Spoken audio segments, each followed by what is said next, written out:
మా latest videos కోసం మా ఈ తెలుగు న్యూస్ ఛానల్ సబ్స్క్రైబ్ చేసి గంట సింబల్ యాక్టివేట్ చేసుకోండి. రేపే మహాశివరాత్రి. ఇది 349 సంవత్సరాలకు వస్తున్న అరుదైన రోజు. మహాశివరాత్రి చాంద్రమాన నెల లెక్కింపు ప్రకారం మాఘమాసం కృష్ణపక్ష చతుర్దశి రోజున వస్తుంది. హిందువుల పండుగలలో మహాశివరాత్రి ప్రశస్తమైనది. శివుడు ఈరోజే లింగాకారంగా ఆవిర్భవించాడని, ఈరోజే శివపార్వతుల కళ్యాణం జరిగిందని, ఈరోజే శివుడు ఆలాహలాన్ని మింగి గొంతులో ఉంచుకునే నీలకంఠుడిగా మారాడని పురాణాలు చెప్తూ ఉన్నాయి. మన ముఖ్యమైన పండుగల్లో మహాశివరాత్రి ఒకటి. ఏటా మాఘ బహుళ చతుర్దశిని శివరాత్రిగా జరుపుకుంటాం. ప్రతి నెల కృష్ణ చతుర్దశిని మాస శివరాత్రిగా జరుపుకుంటారు. ఆ వేళ కూడా ప్రార్థనలు చేసినప్పటికీ మహాశివరాత్రి మరింత ప్రత్యేకమైనది. దీన్ని అత్యంత విశిష్టమైనదిగా, పరమ పవిత్రమైనదిగా భావిస్తారు. శివరాత్రి రోజున ఉపవాసం ఉండి జాగారం చేస్తే పాపాలన్నీ నశిస్తాయని, పుణ్యం వస్తుందని భక్తుల నమ్మకం. ఈరోజు ఉదయాన్నే లేచి తలస్నానం చేసి పూలు ఫలాలతో శివుడికి పూజ చేస్తారు. ఈ రోజున ప్రతి దేవాలయము కిక్కిరిసి ఉంటుంది.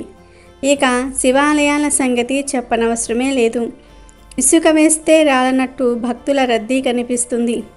అభిషేకాలు పూజలతో పరమశివుణ్ణి ఆరాధిస్తారు. రోజంతా పరమేశ్వరుని ప్రార్థనలతో చింతనలో గడిపి రాత్రి జాగారం చేస్తారు. అయితే ఎంతో పవిత్రమైన ఈ మహాశివరాత్రి రోజు ప్రత్యేకంగా 2 వస్తువులను కొని ఇంటికి తెచ్చుకుంటే శివయ్య అనుగ్రహంతో తరతరాలు కూర్చుని తిన్నా తరగని ఆస్తి వస్తుంది. అదృష్టం మిమ్మల్ని వరిస్తుంది. మీకు ఉన్న కష్టాలన్నీ కూడా పోతాయి. ఇక సంవత్సరం పొడుగునా మీ ఇంట్లోకి ధనం వస్తూనే ఉంటుంది. లక్ష్మీదేవి మీ ఇంట్లో తిష్ట వేసుకుని కూర్చుంటుంది. మీకు కావలసినంత సంపదలను కూడా ఇస్తుంది. రాజయోగం పడుతుంది. ఇక మీరు పట్టిందల్లా బంగారం అవుతుందని శాస్త్ర పండితులు చెప్తూ ఉన్నారు. మరి శివరాత్రి రోజు కొని ఇంటికి తెచ్చుకోవాల్సిన ఆ 2 వస్తువులు ఏమిటో ఇప్పుడు మనం ఈ వీడియోలో వివరంగా తెలుసుకుందాం. ఫ్రెండ్స్, అంతకన్నా ముందు ఈ వీడియోకి ఒక లైక్ కొట్టి మా ఛానల్ని సబ్స్క్రైబ్ చేసుకోవడం మర్చిపోవద్దు. శివరాత్రి పర్వదినానికి ఉపవాసం, జాగారం ముఖ్యం. ఉపవాసం అంటే తినకుండా ఉండటం కాదు, శివయ్యకు చేరువగా ఉండటం. జాగరణ అంటే రాత్రంతా విలాసంగా ఉండటం కాదు, శివస్మరణతో శివుణ్ణి మనసులో నిలుపుకొని ఆయన కథలు వింటూ మేల్కొని ఉండటం. ఈ విషయాన్ని అందరూ గుర్తుంచుకోవాలి. చాలామంది ఇష్టం లేకుండా ఉపవాసం, జాగరణ చేస్తూ ఉంటారు. కానీ అలా ఇష్టం లేకుండా చేస్తే ఎటువంటి ఫలితం రాదు. జాగరణ అంటే చాలామంది సినిమాలు చూస్తూ ఉంటారు. దేవుడి సినిమాలు, పాటలు ఇలాంటివి చూడవచ్చు. కానీ పనికిమాలిన సినిమాలు చూస్తే మేల్కొని ఉంటే అది జాగరణ అవ్వదు. అలాగే కొంతమంది బాధపడుతూ ఉపవాసం ఉంటూ ఉంటారు. ఆకలికి ఆగలేని వారు సాత్విక ఆహారాన్ని తీసుకుని శివుణ్ణి ధ్యానించిన, ఉపవాసం చేసిన ఫలితం వస్తుంది.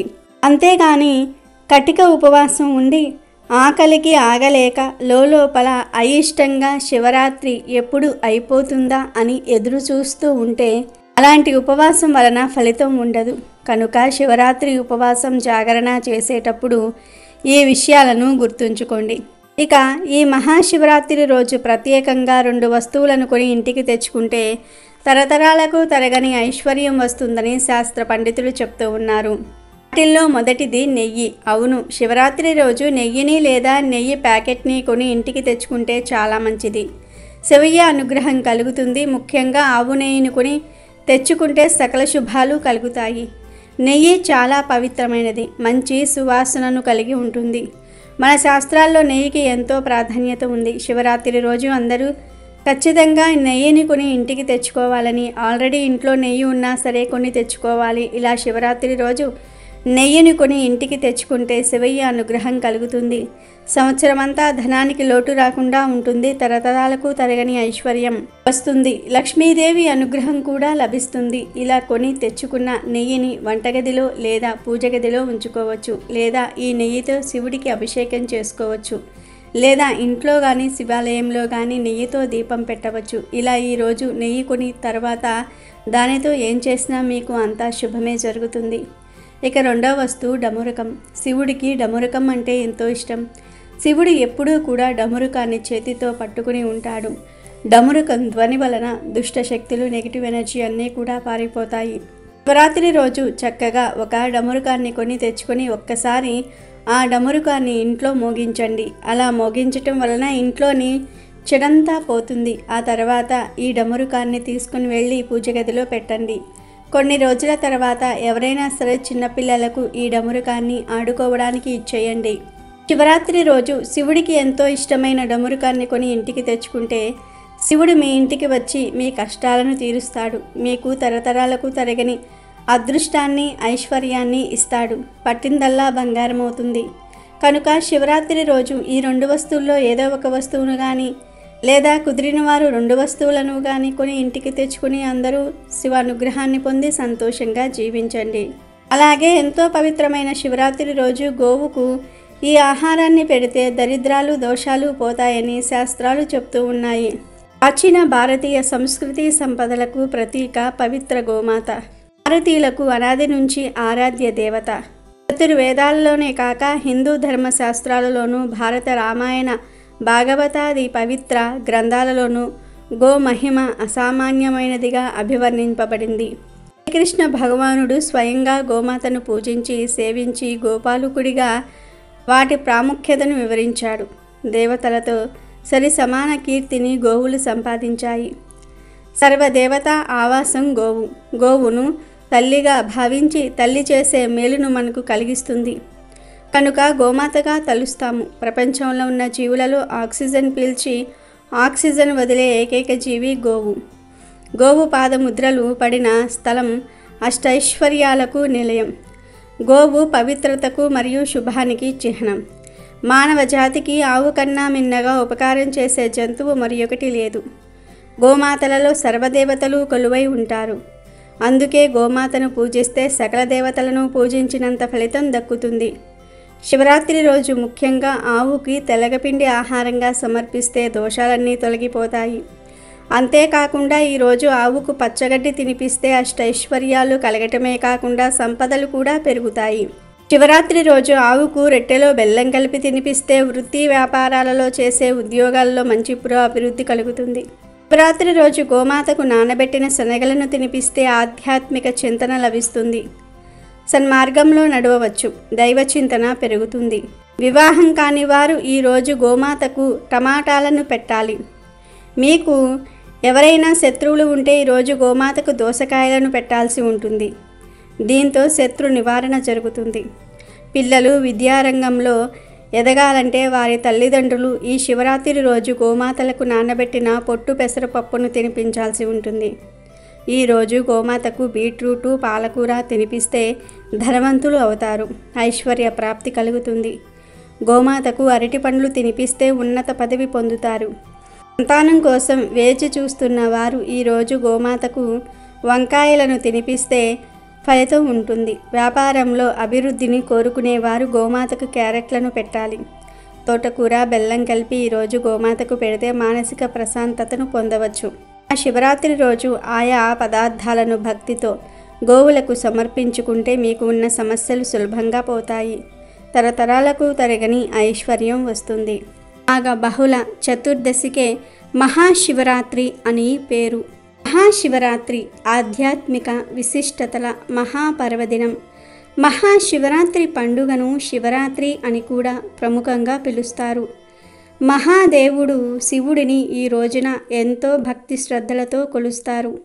కొంతమంది ఈ రోజును శివరాత్రి, శివరాత్రి, శైవరాత్రి, శైవరాత్రి, శివరాత్రి అని కూడా అంటారు. మరికొందరు శివుడి యొక్క మహారాత్రి అని కూడా అంటారు. ఈ శివరాత్రిని ప్రతి ఏటా మాఘమాసము కృష్ణ చతుర్దశి నాడు దేశవ్యాప్తంగా జరుపుకుంటారు. ఇది శివభక్తులకు అత్యంత పర్వదినంగా చెప్పుకుంటారు. ఈ రోజునే ఆ పరమశివుడు లింగ రూపంలో ఉద్భవించాడని, శివపార్వతుల కళ్యాణం జరిగిందని చెప్తూ ఉంటారు. ఇక ఎంతో పవిత్రమైన శివరాత్రి రోజు మారేడు చెట్టును తాకితే చాలు కైలాస ప్రాప్తి కలుగుతుంది. 7 తరాలకు సరిపడా ఐశ్వర్యం వస్తుంది. ఈరోజు మారేడు చెట్టును తాకితే చాలు ఒంట్లోని దోషాలన్నీ పోతాయి. మీ ఒంటికి దివ్య శక్తులు వస్తాయి. ఈ శివరాత్రి రోజు గుడికి వెళ్ళినప్పుడు ఆ గుడిలో మారేడు చెట్టు ఉంటే అక్కడ ముట్టుకోవచ్చు. లేదా బయట ఎక్కడైనా మారేడు చెట్టు కనిపిస్తే అక్కడైనా సరే ముట్టుకోవచ్చు. ముందు మారేడు చెట్టు దగ్గరకు వెళ్ళి కుదిరితే చెంబుడు నీళ్లు పోయండి. 11 ప్రదక్షిణాలు చేయండి. ఆ తర్వాత మీ చేతిలో 11 సార్లు చెట్టును ముట్టుకొని మీ మనసులో ఏదైనా కోరికను కోరుకోండి. అలా కోరుకుంటే త్వరలోనే ఆ కోరికలు తీరుతాయి. ఇలా 11 సార్లు మారేడు చెట్టును టచ్ చేసిన తర్వాత ఒక 5 నిమిషాలు కానీ కనీసం 2 నిమిషాలైనా సరే మారేడు చెట్టు దగ్గర కూర్చోండి. మారేడు చెట్టు నుండి వచ్చే గాలిని ఆస్వాదించండి. ఎందుకంటే ఈరోజు మారేడు చెట్టుకు అనేక శక్తులు వస్తాయి. ఈ చెట్టు నుండి చాలా మంచి గాలి వస్తుంది. ఆ గాలి వలన మనలోని అనారోగ్య సమస్యలు, నెగిటివ్ ఎనర్జీ అన్నీ పోతాయి. ఇలా ఈరోజు ఈ చెట్టును తాకటం వలన శివుడి అనుగ్రహం కూడా లభిస్తుంది. కైలాస ప్రాప్తి కలుగుతుంది. తరతరాలకు తరగని ఐశ్వర్యం వస్తుంది. శరీరానికి నూతన బలం, నూతన ఉత్తేజం వస్తుంది. మారేడు చెట్టు మహాదేవుడి స్వరూపం. ఈ చెట్టును దేవతలంతా స్తుతిస్తూ ఉంటారు. లోకంలో ప్రసిద్ధి చెందిన పుణ్య తీర్థాలు ఎన్ని ఉన్నాయో అవన్నీ మారేడు చెట్టులో ఉంటాయి. ఈ చెట్టు మూలంలో లింగ రూపంలో ఉన్న మహాదేవుడైన శివుణ్ణి పూజించడం ఎంతో పుణ్యప్రదం. ఆ చెట్టు మొదట్లో స్నానం చేసిన వారికి సర్వ తీర్థాలలో స్నానం చేసినంత పుణ్యఫలం లభిస్తుంది. అలా స్నానం చేసిన వాడే అసలైన పవిత్రుడని పురాణాలలో పలుచోట్ల చెప్పటం కూడా ఉంది. ఆ చెట్టు కుదురు ఎంతో గొప్పది. అది నీటితో తడిసి ఉన్నప్పుడు మహాదేవుడు చూస్తే ఆయనకెంతో ఆనందం కలుగుతూ ఉంటుంది. శివుడి అనుగ్రహం సంపాదించాలంటే మారేడు చెట్టు మొదలును నిత్యం నీటితో తడిపినా సరిపోతుంది. గంధ పుష్పాదులతో ఈ మూలాన్ని పూజించిన వారు శివలోక అర్హతను పొందుతారు. ఆ భక్తుల ఇంట సంతానము, సుఖం వర్ధిల్లుతూ ఉంటుంది. మారేడు చెట్టు మహిమను గురించి శివపురాణం వివరిస్తోంది. సృష్టిలో మారేడు చెట్టుకు ఒక గొప్పతనం ఉంది. అది ఏమిటి అంటే పువ్వు పూయకుండా కాయ కాస్తుంది. మారేడు దళము 3గా ఉంటుంది. మారేడు చెట్టుకు ప్రదక్షిణం చేస్తే 33 కోట్ల మంది దేవతలకు ప్రదక్షిణం చేసినట్లే. ఇంట్లో మారేడు చెట్టు ఉంటే ఆ మారేడు చెట్టు క్రింద కూర్చొని ఎవరైనా సరే జపం చేసినా, పూజ చేసినా అపారమైనటువంటి సిద్ధి కలుగుతుంది. మారేడు ఆకు కూడా చాలా విశేషమైనది, శివుడికి చాలా ఇష్టమైనది.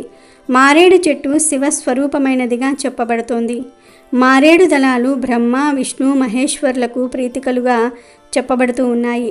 అంతేకాకుండా 3 ఆకులు గల మారేడు దళాన్ని పరమశివుడు 3 నేత్రాలుగా విశ్వసిస్తూ ఉంటారు.